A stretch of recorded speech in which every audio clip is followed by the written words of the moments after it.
आज हम लोग स्टार्ट करने वाले हैं बेटा फलनों का संयोजन। फलनों का संयोजन जिसे इंग्लिश में क्या बोलेंगे, कंपोजिशन ऑफ फंक्शंस। शुरुआत में बेटा मैं दो फलन उठा रहा हूं और इन दो फलन को आपस में क्या करूंगा, चिपका दूंगा। अब तुम्हें पहले पता होना चाहिए कि फलन होता क्या है और दो फलन का संयोजन अगर करना है तो दो फलन कौन कौन से लिए जाएंगे और संयोजन किया कैसे जाएगा। एफ और जी अलग अलग दो फंक्शन हैं, दो अलग अलग फलन हैं, दोनों एकाकी और आच्छादक हैं। दोनों एकाकी और आच्छादक हैं। अगर दो अलग अलग फलन एकाकी आच्छादक हैं तो उन फलनों का संयोजन जो होगा वो संयोजन भी एकाकी आच्छादक ही होगा। हमें बेटा यही दिखाना। सबको जितनी डिफिनीशंस याद होंगी, जितने लोगों ने मेरी पहली क्लासेस फलन की देखी होंगी जिसमें मैंने 4 फलन के बारे में अच्छे से डिस्क्राइब किया है, उसके बाद जो 2 सवाल मैंने एकाकी आच्छादक पे लगवाए हैं वो आप अगर देखे हैं तो आपको चीजें आसानी से समझ में आएंगी। हेलो बच्चों, आप सभी का स्वागत है आपके अपने इस प्यारे से प्लेटफॉर्म लेट्स स्टडी इंडिया में। मैं प्रवीण कुमार श्रीवास्तव आपको क्लास 12th यूपी बोर्ड की मैथमेटिक्स पढ़ा रहा हूँ। बेटा class 12th mathematics UP board का हम लोग सबसे पहला चैप्टर पढ़ रहे हैं संबंध एवं फलन, जिसमें हम लोग संबंध की बातें कंप्लीट कर चुके हैं और हम लोग अब बात कर रहे हैं फलन की। फलन में भी हमने फलन होता क्या है, फलन कितने प्रकार के होते हैं, इन सब चीजों में बातें कर ली हैं। फलन मेनली 4 तरीके के होते हैं, उनके बेसिस पे और तरीके के फलन भी होते हैं। जैसे पहला था हमारा एकाकी फलन, दूसरा फलन था हमारा बहुएक फलन, तीसरा फलन था आच्छादक फलन और चौथा था अंतःक्षेपी फलन। ये 4 तरीके के जो फलन थे इनको जरूरी था याद रखना। इन्हीं की बेसिस पे जो आगे के फलन थे वो बड़े इंपॉर्टेंट थे। ठीक, सवाल जो बनते थे, हमने सवाल दो क्वेश्चन मैंने कराए थे। इन 2 क्वेश्चन में दिए गए फलन को एकाकी और आच्छादक के बेसिस पे डिफाइन करना था। बताना था कि कौन सा फलन एकाकी होगा, आच्छादक होगा, क्या एकाकी है अथवा एकाकी नहीं है, या आच्छादक है अथवा आच्छादक नहीं है। ठीक, तो इसमें मैंने 2 क्वेश्चन लगाए थे। इन दोनों क्वेश्चंस को आप देखिए और एकाकी आच्छादक फलन को कैसे दिखाया जाता है इसकी प्रैक्टिस करिए। आज हम लोग क्या पढ़ने वाले हैं, आज हम लोग स्टार्ट करने वाले हैं बेटा फलनों का संयोजन। फलनों का संयोजन जिसे इंग्लिश में क्या बोलेंगे, composition of functions. Composition of functions. अब कंपोजिशन ऑफ फंक्शन क्या होता है सर, संयोजन। संयोजन का मतलब बेटा होता है जोड़ना या एकत्रित करना, समूह बनाना, इकट्ठा कर देना। कंपोजिट मतलब जुटा देना, आपस में मिला देना। तो फलनों का संयोजन क्या होगा, तो हम 2 या 2 से ज्यादा फलन भी उठा सकते हैं। शुरुआत में बेटा मैं 2 फलन उठा रहा हूं और इन 2 फलन को आपस में क्या करूंगा, चिपका दूंगा। अब तुम्हें पहले पता होना चाहिए कि फलन होता क्या है और 2 फलन का संयोजन अगर करना है तो 2 फलन कौन कौन से लिए जाएंगे और संयोजन किया कैसे जाएगा। तो सबसे पहले समझो फलन, कोई भी फलन हम लोग कैसे डिफाइन करते हैं। बेटा कोई भी फलन अगर डिफाइन करना होगा, कोई भी फलन अगर तुम्हें परिभाषित करना है तो उसका एक ही तरीका है। एक फलन मान लो एफ तुमको कहां से कहां लेके जाएगा, एफ तुमको एक समुच्चय ए से दूसरे समुच्चय बी पे लेके जाएगा। एफ एक अगर समुच्चय है और बी कोई दूसरा समुच्चय है, अगर ए कोई एक समुच्चय है और बी कोई दूसरा समुच्चय है, तो तुमको ए से बी पर जाने के लिए क्या चाहिए, एक चाहिए फंक्शन, एक चाहिए क्या, फलन। एफ तुमको कहां से कहां तक लेके जाएगा, ए से बी तक लेके जाएगा। इसे क्या बोलते थे बेटा, इसे बोलते थे डोमेन। क्या बोलते थे इसे डोमेन बोलते हैं। और इस वाले पार्ट को क्या बोलते हैं, इस वाले पार्ट को बोलते हैं सह डोमेन। क्या बोलते हैं, सह डोमेन। ये वाला हो गया डोमेन और ये वाला हो गया बगल वाला क्या, सह डोमेन। ठीक, अब एकाकी और आच्छादक का थोड़ा बहुत प्रॉपर्टी में बता देता हूं ताकि आने वाले जो थ्योरम होंगे, जो प्रमेय होंगे, आगे आने वाले जो भी चीजें हैं तुम्हें समझ में आए। इसके लिए जरूरी है कि तुम्हें एकाकी और आच्छादक समझ में आना चाहिए। ठीक है, समझो। देखो एकाकी क्या होता था, सिंपल बात है। एकाकी दिखाते कैसे थे, आच्छादक क्या होता है, आच्छादक दिखाते कैसे हैं। ये चीजें इतनी आसानी तरीके से तुम्हें आनी चाहिए। अगर ये नहीं आया तो फिर आगे क्वेश्चन कुछ ना कुछ बेटा डाउट तुम्हें होता ही रहेगा। ठीक है, एकाकी क्या है, एकाकी दिखाने के लिए क्या करते हैं। पहले एकाकी का मतलब क्या है, एकाकी का मतलब ये होता था कि हमारे पास 2 समुच्चय हैं, एक ए है, एक क्या है, बी है। तो यहाँ के सारे लोगों का, यहाँ के सभी लोगों का मतलब ए के सभी लोगों का बी में अलग अलग क्या होना चाहिए बेटा, प्रतिबिंब होना चाहिए। बी में अलग अलग प्रतिबिंब होना चाहिए, तभी वो फलन क्या होता था, एकाकी फलन होता था। ठीक है, आच्छादक क्या होता था, आच्छादक ये होता था कि अगर तुम बी में से कोई नंबर उठाओ, बी में से यानी कि सह डोमेन में से कोई नंबर उठा लो, कोई भी एक तत्व कहां से उठाया जाए, सह डोमेन से उठाया जाए, तो उस तत्व के लिए डोमेन में एक तत्व ऐसा होना चाहिए, डोमेन में एक तत्व ऐसा होना चाहिए जिस पे फंक्शन लगाया जाए तो वो तुमको कहां लेके जाए, उसी तत्व पे लेके चला जाए।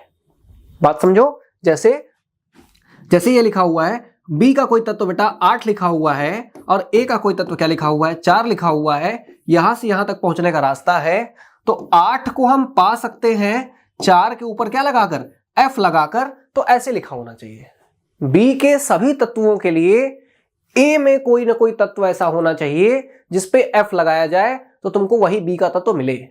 बात समझ गए? अगर इतनी समझ में आ गई चीजें तो चलो आगे बढ़ते हैं, फलनों का संयोजन करते हैं। ठीक, सबसे पहले सीख लो फलन क्या है। तो फलन तुमको ए से कहां लेके जाएगी, बी पे। कोई भी फलन तुमको एक समुच्चय से कहां लेके जाएगा, दूसरे समुच्चय पे लेके जाएगा। ठीक, चलो ठीक, इतनी बात तो समझ में आई कि सर एक समुच्चय से दूसरे समुच्चय पे तो जा सकते हैं। ठीक है, इतना तो आसान है, एक समुच्चय से दूसरे समुच्चय पे जा सकते हैं। लेकिन सर कोई तीसरा समुच्चय हो तब क्या होगा? जैसे हम ए से बी पहुंच गए, बी से सी पहुंच जाए, तो सर क्या ए से सी पहुंचने का कोई रास्ता होगा? क्वेश्चन तो बनता है, ए से बी चला जाए, बी से सी चला जाए, तो क्या कोई ऐसा रास्ता होगा जो हमको डायरेक्टली ए से सी लेके जाए? कोई ऐसा फलन होगा? बेटा यही करने के लिए हम लोग क्या पढ़ने वाले हैं, फलनों का संयोजन पढ़ने वाले हैं। कि तुम्हें एक समुच्चय से दूसरे समुच्चय पे जाना हो, दूसरे समुच्चय से तीसरे समुच्चय पे जाना हो, तो इसके लिए अलग अलग फंक्शन लगते हैं, अलग अलग फलन लगते हैं। तो तुम्हें पहले से दूसरे पे जाने का फलन पता है, दूसरे पे तीसरे पे जाने का फलन पता है, तो क्या डायरेक्ट पहले से तीसरे तक पहुंचने का फलन हो सकता है? ठीक, इसी बात का जवाब कौन देगा? फलनों का संयोजन देगा। बात समझ में आ गई? ठीक, देखो यार सुनो, तो फलनों के संयोजन में क्या करेंगे, सीखो। अगर एक फलन है f, वो तुमको a से कहां लेके जाता है, b पर लेके जाता है। a से लेके कहां जाता है, b पे। और एक फलन बेटा क्या है, g है। एक फलन क्या है, g है, जो तुमको b से कहां लेके जाता है, b से लेके जाएगा c पे। बात समझ में आ गई? a से कहां गया, b पे, किसके सहायता से, f के सहायता से। और b से कहां गए, c पे, किसकी सहायता से, g की सहायता से। a से b जाते हैं f की सहायता से, b से c गए किसकी सहायता से, g की सहायता से। तो हम डायरेक्ट a से c जा सकते हैं। तो हम डायरेक्टली a से कहां जा सकते हैं, c जा सकते हैं। डायरेक्टली a से कहां जा सकते हैं, c जा सकते हैं। किसकी सहायता से जा सकते हैं, g और f के संयोजन से। g और f के संयोजन से। o का मतलब होता है बेटा ऑपरेट करना, जोड़ देना। g और f को आपस में क्या कर दिया गया, संयोजित कर दिया गया है। जहां तुमको ऐसे लिखा हुआ मिले a और ऐसे b लिखे और बीच में छोटा सा o बना हो, इसका मतलब समझ जाना a और b आपस में क्या हो गए हैं, संयोजित हो गए हैं, जुड़ गए हैं।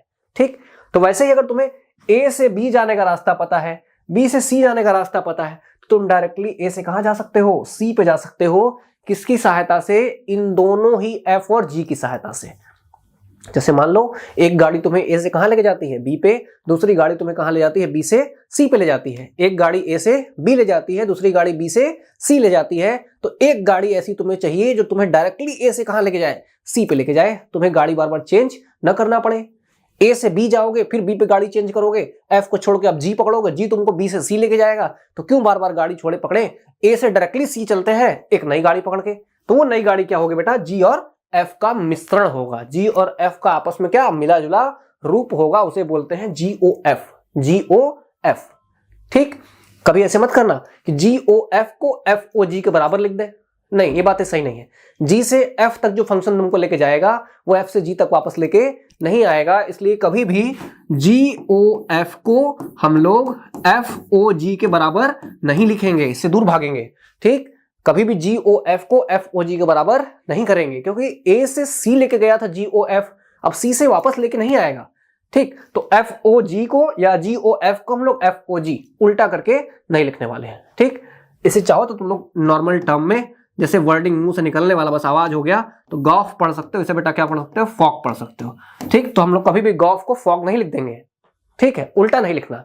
बस एक बात समझ के चलनी है कि अगर तुम्हें एक फंक्शन से दूसरा, मतलब एक समुच्चय से दूसरे समुच्चय जाने का रास्ता पता है, दूसरे समुच्चय से तीसरे समुच्चय जाने का रास्ता पता है, तो एक रास्ता ऐसा जरूर होगा जो तुमको पहले समुच्चय से डायरेक्ट लेके तीसरे समुच्चय पहुंचा देगा। कौन? उन दोनों फलनों का संयोजन। ठीक, तो फलनों का संयोजन बड़ा इंपॉर्टेंट है। ठीक, परिभाषा देख लो, परिभाषा लिखा हुआ है, कोई दिक्कत नहीं है। परिभाषा देखो, फलनों के संयोजन पे क्या परिभाषा है। यदि f क्या है, यदि f कोई एक फंक्शन है, f क्या है, एक फंक्शन है, कहां से कहां लेके जाता है, a से b, और g कोई फंक्शन है, ये b से कहां लेके जाता है, c। दो फलन है, तो f एवं g का संयोजन बेटा कौन होगा, GOF। f और g का संयोजन कौन होगा, GOF। तुमको कहां से कहां लेके जाएगा, a से c लेके जाएगा। कहां लेके जाएगा, a से c लेके जाएगा। एक ऐसा फलन होता है जो a के प्रत्येक अवयव को c के प्रत्येक अवयव से क्या करता है, संबद्ध करता है। ठीक, a से कहां लेके जाएगा, c लेके जाएगा, तो a का प्रत्येक अवयव किससे संबद्ध हो जाएगा, a का प्रत्येक अवयव सी के प्रत्येक अवयव से क्या हो जाएगा, संबद्ध हो जाएगा। ठीक है, अर्थात क्या बेटा, देखो GOF जो होगा वो तुमको ए से कहां लेके जाएगा, सी पे लेके चला जाएगा। ठीक, तो GOF ऑफ एक्स, अब देखो जैसे GOF के ऊपर सर x लगाएंगे तो क्या होगा, जैसे f के ऊपर लगाते थे x, g के ऊपर लगा सकते हैं x, वैसे इसके ऊपर लगाएंगे तो कैसे ओपन कैसे करेंगे सर, ये व्यवहार कैसे करेगा, GOF खुलता कैसे है बेटा, इस तरीके से खुलेगा। g बाहर वेट करेगा, पहले f किसके ऊपर लग जाएगा, x के ऊपर लग जाएगा, और g बेचारा बाहर अभी खड़ा रहेगा। जो बाहर g है वो ऐसे ही रहेगा, बाहर वेट करेगा, पहले f किसके ऊपर लगेगा, x के ऊपर लगेगा, और जो ये फंक्शन x के साथ करता होगा वही काम वहां f करेगा, बाकी जो आएगा फिर बचा हुआ काम बेटा g कर देगा। ठीक है, तो जब भी कहीं ऐसे लिखा हो, a लिखा हो, b लिखा हो और बाहर लगा हो y, तो समझ जाओ a और b आपस में क्या है, संयोजित है, जुड़े हुए हैं। और ये खुलेगा कैसे, a चला जाएगा बाहर वेट करने, और b जाएगा, पहले कहेगा b हम पहले y के साथ ऑपरेट होंगे, तुमको बाहर करना है वेट। ठीक, a गया बाहर और b y के साथ ऑपरेट है। अब b जो फंक्शन होगा वो y के साथ कैसा व्यवहार करता है वो उस पर डिपेंड करेगा, जैसा क्वेश्चन दिया होगा। ठीक है, ये बात समझ में आ गई, बात समझ में आ गई। चलो पहले डिफिनीशन लिख लो, परिभाषा ये लिखी गई है, फलनों का संयोजन बेटा ऐसे ही डिफाइंड होता है। ठीक, अब देखो फलनों का संयोजन जान गए, तो अब सीखो अब क्या लिखा हुआ है। अब लिखा हुआ है प्रमेय दिया हुआ है। प्रमेय मतलब बेटा ऐसी चीजें होती हैं जो, प्रमेय मतलब इनको सिद्ध करना होता है, थ्योरम होते हैं, लिखे गए स्टेटमेंट होते हैं। ये तुमसे क्वेश्चन के फॉर्म में लिखे होंगे, तुम्हें बोलेगा कि इसको प्रूफ करके दिखाओ, इसको सिद्ध करके दिखाओ, तो सिद्ध कैसे करके दिखाओगे। ठीक है, देखो पहले सवाल पढ़ लो क्या दिया हुआ है, ध्यान से पढ़ो, चीजें बहुत आसान है, समझ में पक्का आनी है। ठीक, प्रमेय दिया हुआ है यानी थ्योरम दिया हुआ है। क्या दिया हुआ बेटा, थ्योरम दिया हुआ है। क्या दिया हुआ है, थ्योरम दिया हुआ है। क्या थ्योरम दिया हुआ है, यदि f a से b लेके जाए, g b से c लेके जाए, ये दोनों एकाकी आच्छादक दोनों हैं। क्या है बेटा, एकाकी भी है और आच्छादक भी है। तो एकाकी भी है और आच्छादक भी है, तो GOF मतलब यही GOF कहां से कहां तक, a से c, मतलब a से कहां, c, भी एक एकाकी तथा आच्छादक फलन ही होगा। मतलब f और g अलग अलग दो फंक्शन हैं, दो अलग अलग फलन हैं, दोनों एकाकी और आच्छादक हैं, दोनों एकाकी और आच्छादक हैं। अगर दो अलग अलग फलन एकाकी आच्छादक हैं तो उन फलनों का संयोजन जो होगा वो संयोजन भी एकाकी आच्छादक ही होगा। हमें बेटा यही दिखाना है। ठीक है, सवाल देख लो। मान लेते हैं कोई दो समुच्चय है हमारे पास। पहले बताओ, अगर फलन f जो दिया हुआ है वो अगर एकाकी फलन होगा तो एकाकी दिखाते कैसे हैं, एकाकी कैसे दिखाया जाएगा। एकाकी दिखाने का ये तरीका है कि अगर तुम दो तत्व मानोगे x1 x2, मान लो कहीं से a से, दो तत्व मान लो, इन दोनों तत्वों के ऊपर अगर हम f लगा दें, क्या लगा दें, f लगा दें, इन दोनों तत्वों के ऊपर बेटा क्या लगा दिया जाए, f लगा दिया जाए, दोनों तत्वों के ऊपर क्या लगा दिया जाए, f लगा दिया जाए। ठीक है, दोनों तत्वों पर f लगा दिया जाए और खुलने के बाद बेटा x1 और x2 आपस में क्या आ जाए, बराबर आ जाए। दो तत्व लेके चलो, उनके प्रतिबिंब बराबर लेके चलो और तत्व बराबर आ जाए। यानी देखो बेटा मैं प्रतिबिंब बराबर लेके चल रहा हूं, मैं f लगा के बराबर लेके चल रहा हूं और मुझे तत्व बराबर मिल गए। इसका मतलब दो तत्व ऐसे लिए जाए जिनके प्रतिबिंब बराबर उठाओ और प्रतिबिंब बराबर होने की वजह से तत्व बराबर निकल के आ जाए, तो ऐसे फंक्शन को बेटा हम लोग एकाकी फलन कहते हैं। क्या बोलते हैं, एकाकी। ठीक है, चलो बात बिल्कुल समझ में आ रही है, बात तो बिल्कुल सिंपल है और चीजें बिल्कुल आसान भी है। ठीक, माना समुच्चय है हमारे पास, हमें दिखाना है कि अगर f तुम्हारा क्या है, एकाकी है, g तुम्हारा क्या है, एकाकी है, तो गॉफ वाला फंक्शन भी तुम्हारा क्या हो जाएगा, एकाकी हो जाएगा। दोनों को जोड़ने के बाद जो नया फंक्शन आएगा वो भी तुम्हारा एकाकी फंक्शन होगा। ठीक है, कोई बात नहीं भाई, तुमको दिखाना किसको है, एकाकी किसको दिखाना है। f और g तो ऑलरेडी एकाकी दिया हुआ है। ठीक, दिखाना किसको है, दिखाना है बेटा हमको GOF को, GOF को दिखाना है।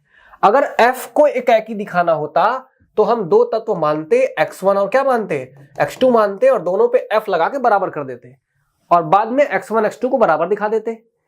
तो पहले ये सुनो, अगर मैं ऐसे करूं, अगर मैं करूं कि GOF x1 पे लगा दूं और GOF कहां लगा दूं, x2 पे लगा दूं। ठीक, GOF x1 पे लगाऊं और GOF x2 पे लगाऊं और इन दोनों का प्रतिबिंब बराबर लेके चलूं और मैं दिखा दूं कि x1 x2 आपस में क्या है, बराबर है।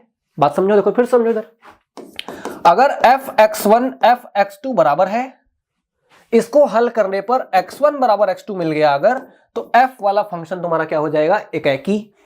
वैसे ही अगर g of y1 g of y2 के बराबर है, सॉल्व करने पर y1 बराबर y2 मिल गया, तो तुम्हारा g क्या है, एकाकी। अगर मुझे ऐसे लिखा जाए GOF x1 GOF x2 करने पे क्या हो बेटा, बराबर आता हो, क्या आता हो, बराबर आता हो, और मैं लेके चलूं दिखा दूं कि x1 बराबर क्या हो जाए, x2 हो जाए, तो बात बिल्कुल क्या हो जाएगी, सही हो जाएगी। ठीक, देखो हमने कहा था ये ओपन कैसे होता है, g करेगा बाहर वेट, f लग जाएगा अंदर, किसके ऊपर, x1 के ऊपर। बात बिल्कुल सही है, मैंने बताया g चला जाएगा बाहर, f लग जाएगा पहले x1 के ऊपर। वैसे ही इधर से भी कौन बाहर हो जाएगा, g हो जाएगा बाहर, अंदर कौन चला जाएगा, अंदर जाएगा बेटा f। बात समझ में आ रही है। अब f ऑफ x1 कितना आएगा, f ऑफ x1 कितना आएगा, सोच के बताओ, f ऑफ x1 कितना आएगा। f of x1 f of x2 बेटा बराबर आएंगे, क्यों आएंगे बराबर, क्योंकि f ऑफ x1 सॉल्व करने पे कितना देगा, x1 देगा। f ऑफ x1 सॉल्व करने पे कितना देगा, x1 देगा। बात बिल्कुल सही है, f ऑफ x1 अगर सॉल्व करोगे तो x1 मिलेगा, और f ऑफ x2 सॉल्व करोगे तो x2 देगा। बात बिल्कुल सही है। देखो कौन लग रहा, g किसी नंबर पे ऑपरेट हो रहा है, और g यहां पे किसी नंबर पे ऑपरेट हो रहा है। g कैसा फलन है, g कैसा फलन है बेटा, एकाकी है। अगर g किन्हीं दो लोगों के ऊपर लगा होगा और g एकाकी होगा, तो वो दोनों फलन भी आपस में क्या होंगे, बराबर होंगे। बात समझो, देखो अगर g ऑफ 5, ऐसे लिखो, g of y1 g of y2 लिखा हुआ है, g ऑफ y1 बराबर g ऑफ y2 लिखा हुआ है, तो अगर g एकाकी होगा तो y1 y2 आपस में क्या हो जाएगा, बराबर हो जाएगा। तो यहां देखो g क्या था, g एकाकी था। अगर g हमारा एकाकी है तो g इसके ऊपर लगा हुआ है, g इसके ऊपर लगा हुआ है, तो कहेगा हम एकाकी हैं भाई, तो हमारे लोग भी बराबर आपस क्या होंगे, बराबर होंगे कि नहीं होंगे। अगर g एकाकी है तो ये वाला और ये वाला नंबर आपस में क्या होगा, बराबर होगा। जैसे यहां g था, अगर g एकाकी था तो y1 y2 बराबर, वैसे ही g एकाकी था तो ये लोग भी आपस में बराबर। बात समझ गए। अब यहां देखो, अब f लगा हुआ है इन दोनों के ऊपर, जैसे g लगा हुआ था वैसे ही बाहर से अब f लगा हुआ है, और f लगा हुआ है तो f क्या कह रहा है, f कह रहा है कि हम भी भाई एकाकी हैं। f कह रहा कि हम भी एकाकी हैं, f का कहना है कि वो भी एकाकी है। अगर f एकाकी है तो f अपने पे लगने वाले दो नंबर को आपस में बराबर कर देगा। जो भी एकाकी होता है वो जिसके ऊपर लगता है उन दोनों संख्याओं को बराबर कर देता है। ठीक, ये फलन तुम्हारा एकाकी है। अगर f एकाकी होगा तो x1 और x2 आपस में क्या हो जाएंगे, बराबर हो जाएंगे, होंगे कि नहीं होंगे। अगर f एकाकी होगा तो x1 x2 आपस में क्या हो जाएंगे, बराबर हो जाएंगे। देखो जरा, हमने x1 x2 अलग अलग नंबर माने, उनके ऊपर गॉफ लगाया, गॉफ लगाने के बाद x1 x2 ही बराबर आ गए। देखो यहां से अगर x1 x2 के ऊपर f लगाया तो f एकाकी था, तो अगर यहां पे x1 x2 के ऊपर गॉफ लगा दें, GOF लगा दें, तो GOF एकाकी होगा कि नहीं होगा। सिंपल बात है, दो तत्व उठाओ, दो तत्वों के ऊपर फलन लगाओ, वो फलन अगर तत्वों को बराबर दे दे तो एकाकी है।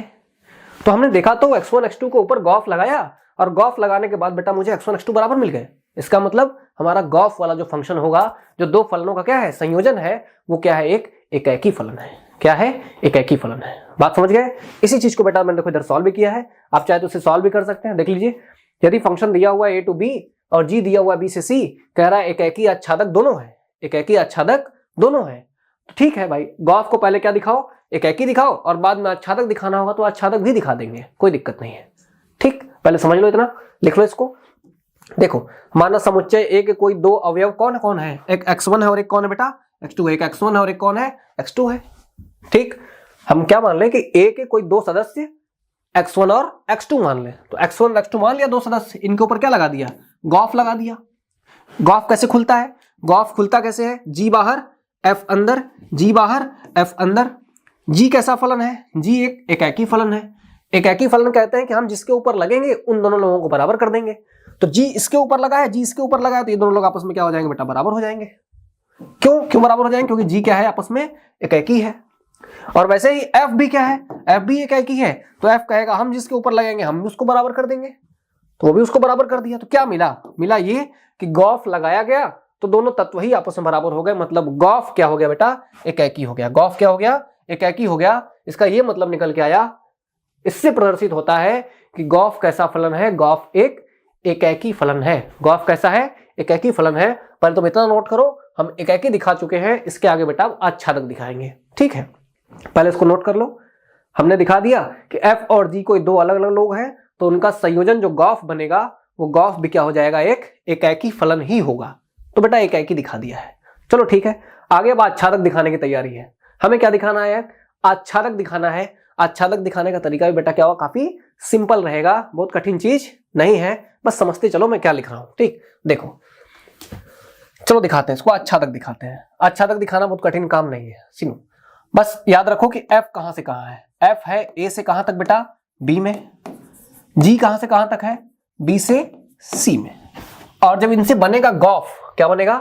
गॉफ बनेगा, तो वो गॉफ कहां से कहां तक ले जाएगा तुम्हें? ए से डायरेक्ट कहां ले जाएगा? सी में। बात समझ गए? गॉफ तुम्हें कहां ले जाएगा? ए से डायरेक्ट कहां ले जाएगा? सी में लेके जाएगा। हमको दिखाना है कि गॉफ आच्छादक है। गॉफ क्या है बेटा? आच्छादक है। बात समझ में आ गई? ठीक, चलो पहले दिखाते हैं। एफ और जी पहले ही आच्छादक है। एफ और जी आच्छादक है। आच्छादक है। एफ और जी बेटा पहले ही क्या है? आच्छादक है, उसमें कोई दिक्कत नहीं है। चलो कोई बात नहीं। अच्छा, अगर जी आच्छादक होगा, जी आच्छादक होगा, तो आच्छादक क्या होता है? आच्छादक क्या कहता है?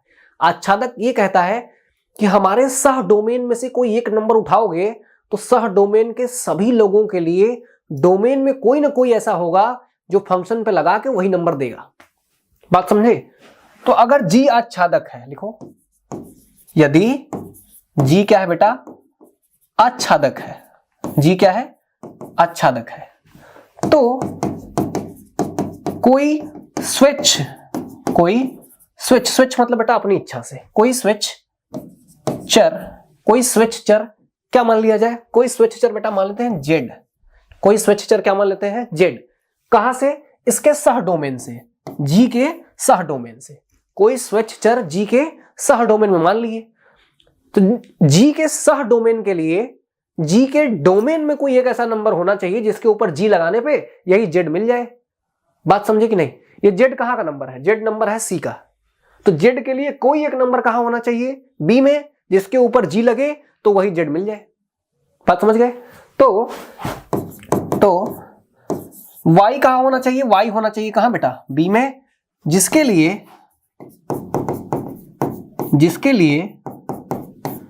g लगे किस पे? y पे, और क्या मिल जाए बेटा? z मिल जाए।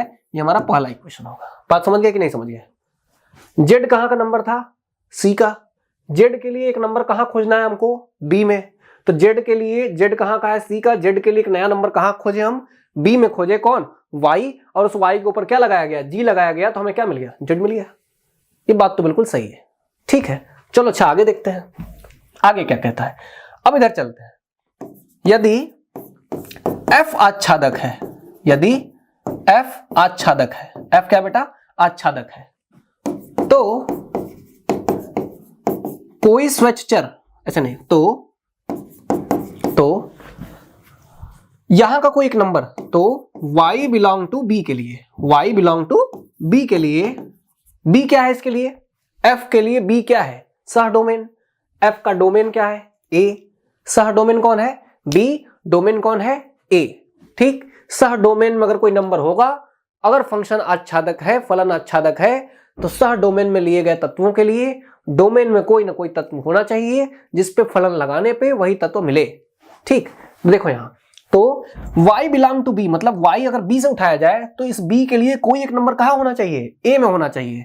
तो y बिलोंग टू b के लिए x बिलोंग टू a होना चाहिए, a होना चाहिए, जिससे कि f ऑफ x क्या मिल जाए बेटा? y मिल जाए। बात सही है कि नहीं? y अगर यहां से उठाते हो तो उसके लिए एक x कहां होना चाहिए? a में होना चाहिए। कुछ x के ऊपर क्या लग जाए? f लग जाए, और हमको यहां का एलिमेंट मिल जाए, यहां वाला तो मिल जाए, परछाई मिलनी चाहिए उसके लिए। ठीक है, सबको जितनी डिफिनीशंस याद होंगी, जितने लोगों ने मेरी पहली क्लासेस फलन की देखी होंगी, जिसमें मैंने 4 फलन के बारे में अच्छे से डिस्क्राइब किया है, उसके बाद जो 2 सवाल मैंने एकाकी आच्छादक पे लगवाए हैं, वो आप अगर देखे हैं तो आपको चीजें आसानी से समझ में आएंगी। ठीक है, तो देखो इतना हो गया। अब हमें दिखाना क्या है, हमें दिखाना है ये वाला नंबर क्या है बेटा, ये वाला नंबर क्या हो जाएगा, वो भी आच्छादक है। हमने f को आच्छादक माना है, g को आच्छादक माना है। अब क्या दिखाने वाले हैं, अब ये दिखाने वाले हैं कि हमारा गॉफ आच्छादक है। अगर गॉफ आच्छादक होगा तो यहां वाले नंबर के लिए यहां कोई नंबर मिलना चाहिए। ठीक है, लिखो अब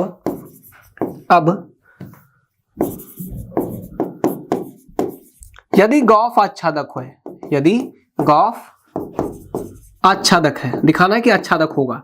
यदि गॉफ आच्छादक है तो, यदि गॉफ आच्छादक है तो इसका सह डोमेन कौन, C। तो Z बिलोंग टू C के लिए, Z बिलोंग टू C के लिए क्या होना चाहिए, तो Z बिलोंग टू C के लिए एक ऐसा नंबर कहां मिलना चाहिए, A में मिलना चाहिए कि उस पे गॉफ लगने पे क्या मिल जाए, ये तुम्हारा Z मिल जाना चाहिए, मिल जाना चाहिए। ठीक है, के लिए X बिलोंग टू A होना चाहिए। कहां होना चाहिए, X बिलोंग टू A होना चाहिए, होना चाहिए जिससे कि, होना चाहिए जिससे कि गॉफ ऑफ X लग जाए। अगर यहां वाले नंबर पे C में से एक नंबर क्या माना बेटा, Z। C में से नंबर क्या माना, Z। इसको आच्छादक दिखाना है। आच्छादक कैसे दिखाते हैं, आच्छादक दिखाते हैं सह डोमेन में से कोई एक नंबर उठा के। सह डोमेन में से Z उठा लिए, अब इसके लिए डोमेन में कोई मिलना चाहिए। तो डोमेन में A में देखो क्या निकाले, X। इस तरीके से मिलना चाहिए कि गॉफ लगने पे हमें क्या मिल जाना चाहिए, Z मिलना चाहिए। तो चलो देखते हैं Z मिलता है कि नहीं मिलता है। ठीक, गॉफ लगेगा कैसे, गॉफ लगेगा इस तरीके से कि G बाहर, F गया बेटा कहां, अंदर। बात समझे कि नहीं, G बाहर और F कहां गया, F गया अंदर की ओर। ठीक, अब देख लो G बाहर, F ऑफ X कितना होगा, जरा देखो। F ऑफ X किसके बराबर है, समीकरण 2 से Y के बराबर है। ये किसके बराबर हो गया, Y के बराबर हो गया। किस समीकरण से, समीकरण 2 से, समीकरण 2 से, समीकरण 2 से। ठीक है, तो अब G ऑफ Y किसके बराबर है, G ऑफ Y बेटा किसके बराबर है, Z के बराबर है। ये किस समीकरण से, ये समीकरण किससे, समीकरण 1 से, ये समीकरण 1 से। देखो X कहां का नंबर था, Z कहां का नंबर है, देखो Z कहां का नंबर था, Z नंबर था बेटा कहां का, C का, यानी सह डोमेन का। और सह डोमेन के लिए एक तत्व कहां खोजना था, A में खोजना था। A में कौन सा तत्व माने हम, X, और सह डोमेन में कौन सा तत्व, Z।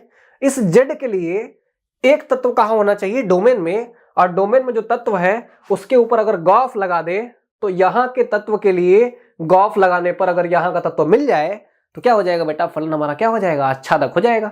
तो गॉफ देखा बेटा मैंने X के ऊपर लगाया और सॉल्व करके देखा तो ये X लगाने पे क्या मिल रहा था, Z मिल रहा था। मतलब Z के लिए इधर कोई ना कोई मेंबर मौजूद है। हमने Z के लिए देखा X लेके, तो X पे गॉफ लगाने पे तुरंत ही मिल गया। और आच्छादक ऐसे ही तो दिखाते हैं, आच्छादक तो इसी तरीके से दिखाया जाता है ना। बात समझ में आ रही है, ठीक है, बिल्कुल सिंपल सवाल है। यानी हमने ये भी दिखा दिया, अतः गॉफ आच्छादक फलन है, आच्छादक फलन है। अतः गॉफ क्या है बेटा, आच्छादक फलन है। अगर तुम्हें नोट करना हो तुम यही नोट करो, वरना लिखी हुई चीजें भी हैं। ठीक, कॉपी में अगर करना चाहो अपने से तो एक बार खुद से करो, चीजें तुम्हें समझ में आएंगी। बस यही है कि तुम्हें एक बार दो बार सुनना पड़ेगा अच्छे से, क्योंकि चीजें तुम्हारे लिए बिल्कुल नई है। ठीक है, देखो जहां, चलो अगर ये समझ में आ गया हो तो फिर देखो, चाहो तुम ऐसे लिखना चाहो तो इस तरीके से लिख लो, वर्डिंग में भी लिखा हुआ है, देख लो। ऐसे भी लिखना चाहो तो लिख लो। प्रदर्शित होता है क्या, जैसे मैंने बताया पूरा का पूरा सेम उसी तरीके से किया गया है क्वेश्चन। ठीक, यहां तक चीजें आ गई तुमको समझ में। हमने क्या किया, हमने पढ़ा कि फलनों का संयोजन क्या होता है, और फलनों के संयोजन के बाद देखा कि दो अलग अलग फलन f और g अगर आपस में क्या है, एकाकी और आच्छादक है। दो अलग अलग फलन आपस में आच्छादक फलन है, एकाकी फलन है, तो उन दोनों का संयोजन कर दिया जाए, संयोजन कर दिया जाए तो वो फलन भी एकाकी और आच्छादक ही होगा। बात समझ में आई कि नहीं आई।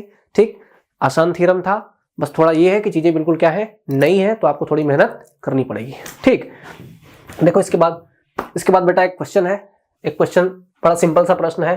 ठीक, दिमाग लगाओ, आसानी से कर जाओगे। देखो कुछ ज्यादा 3-5 नहीं करना इसमें। ठीक, तुम्हें करना क्या है, माना तुम्हारे पास f दिया हुआ है, f दिया हुआ है तुम्हारे पास, देखो f पूरा दिया हुआ है, और f के जो a है, f फलन कहां से कहा जाता है, f जाता है a से कहां, b।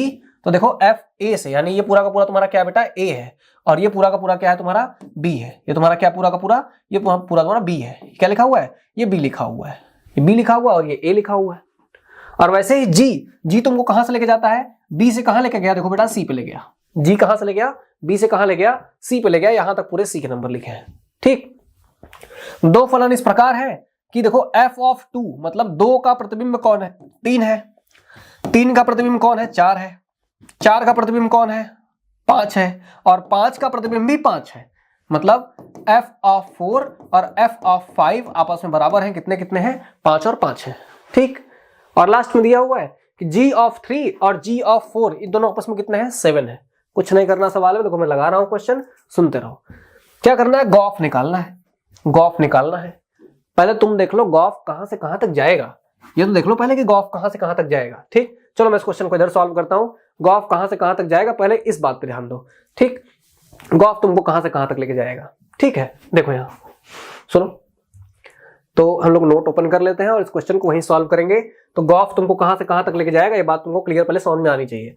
देखो दो फंक्शन है हमारे पास। ठीक, दो फंक्शन कौन कौन से, एक एफ दिया हुआ फंक्शन है और एक कौन सा फंक्शन दिया हुआ है बेटा, एक कौन सा फंक्शन दिया हुआ है, एक फंक्शन दिया हुआ है, एक गॉफ है और एक एफ फंक्शन दिया हुआ और एक जी फंक्शन दिया हुआ है। एक एफ फंक्शन दिया और एक कौन सा फंक्शन है, जी फंक्शन दिया हुआ है। हम इन दोनों के लिए गॉफ और फॉक्स सॉल्व करने वाले हैं। ठीक है, तो गॉफ दिया हुआ है, गॉफ देख लो क्या है। गॉफ क्या होगा, गॉफ होगा कहां से कहां तक होगा, पहले ये सोचो। गॉफ कहां से कहां तक होगा, पहले ये सोच लो। एफ तुमको ए से लेके कहां जाता है, बी पे। जी तुमको बी से सी पे, तो गॉफ कहां ले जाएगा, गॉफ ले जाएगा ए से सी पे। ए कहां है, ए यहीं पे है, लिख लो। गॉफ कहां से कहां तक होगा, 2 3 4 5, 2 3 4 और 5 से गॉफ तुमको कहां लेके जाएगा, गॉफ लेके जाएगा, यानी कि ए से बी गया है, बी से कहां गया, सी गया, तो गॉफ तुमको ले जाएगा ए से सी, मतलब 7 11 और 15 के पास। बात समझ में आ रही कि नहीं, यहां तक लेके जाएगा। लिख लेते हैं इधर कहीं किनारे लिख लेते हैं। तो गॉफ तुमको कहां ले जाएगा, गॉफ तुमको ले जाएगा बेटा 2 3 4 5 से कहां पे, 7 11 और 15 पे। गॉफ यहीं तक लेके जाएगा। अब हमें यही गॉफ निकालना है। ठीक है, चलो देखो कॉन्सेप्ट समझ गए हो तो फिर ज्यादा तीर मारने का कोई काम इसमें बचा नहीं। ठीक, गॉफ निकालना है। गॉफ किसका किसका निकालना है, गॉफ अपने नंबर का निकला जाता है। ठीक, गॉफ ऑफ 2 निकालो पहले, कुछ नहीं करना। जी कहां रहता है बेटा, जी रहता है बाहर। पहले कौन लगता है, पहले लगता है एफ, एफ लग जाएगा 2 के ऊपर, एफ लग जाएगा किसके ऊपर, 2 के ऊपर। ठीक है, अब एफ ऑफ 2 का मान क्या है, सवाल में खोजो, सवाल में खोजो एफ ऑफ 2 कितना। देखो एफ ऑफ 2 कितना दिया है, 3 दिया है, लिख दो। इसका पूरा का मान कितना हो गया, 3 हो गया। अब क्या बचा, जी ऑफ 3 बचा। जी ऑफ 3 खोजो, सवाल में कहां है, जी ऑफ 3 बराबर है जी ऑफ 4 के। जी ऑफ 3 बराबर है किसके, जी ऑफ 4 के। जी ऑफ 3 किसके बराबर हो गया, जी ऑफ 4 के बराबर हुआ, और ये दोनों किसके बराबर हैं, 7 के। मतलब जी ऑफ 3 जी ऑफ 4 दोनों किसके बराबर हैं, 7 के। तो जी ऑफ 3 का मान कितना हो गया बेटा, 7 हो गया। देखो जी ऑफ एफ ऑफ 2 का मान डायरेक्टली कितना आ गया, 7 आ गया। बात समझ में आ गई। दूसरा देखो, जी ऑफ एफ किसका निकालना होगा, 3 का निकालना होगा, 3 का निकाल देता हूं। जी बाहर, एफ किसके ऊपर लगेगा, एफ लगेगा 3 के ऊपर। एफ ऑफ 3 का मान कहां है, देखो जरा खोजो। एफ ऑफ 3 का मान दिया है सवाल में, 4 है, लिख दो। जी बाहर, इसका मान कितना हो गया, 4 हो गया। जी ऑफ 4 कितना था, जी ऑफ 4 भी 7 था, मतलब ये भी कितना आएगा बेटा, 7 आएगा। एक और कर देता हूं, एक तुम लोग कर लेना। ठीक है, जी ओ एफ 4 कितना आएगा, जी बाहर जाएगा, एफ लगेगा किसके ऊपर, 4 के ऊपर। अब एफ ऑफ 4 खोजो, सवाल में कहां है, एफ ऑफ 4 देखो, एफ ऑफ 4 एफ ऑफ 5 बराबर है दोनों आपस में, और है किसके बराबर, 5 के। तो जी बाहर रहेगा और ये कितना आ जाएगा बेटा, 5। और जी ऑफ 5 का मान कितना दिया हुआ है सवाल में, जी ऑफ 5 का मान जी ऑफ 9 के बराबर है, और है कितना, 11। तो ये कितना हो जाएगा बेटा, 11 हो जाएगा। बात समझ में आ गई। एक बच गया, एक तुम्हारा तो होमवर्क क्वेश्चन बनता है। जी ऑफ एफ क्या निकालोगे तुम, 5 निकाल के बताना मुझे कितना आ रहा है। ठीक, ये तुम्हारा होमवर्क क्वेश्चन रहेगा। आज हमने सीखा फलनों के संयोजन के बारे में। ढेर सारी बातें आज कंप्लीट हुई हैं, तो इतना तुम प्रैक्टिस कर लो पहले। आगे लेक्चर में जब मिलेंगे तो कुछ मिलेंगे और शानदार टॉपिक्स के साथ। तब तक पढ़ते रहो, मस्त रहो, बिंदास रहो। Best of luck.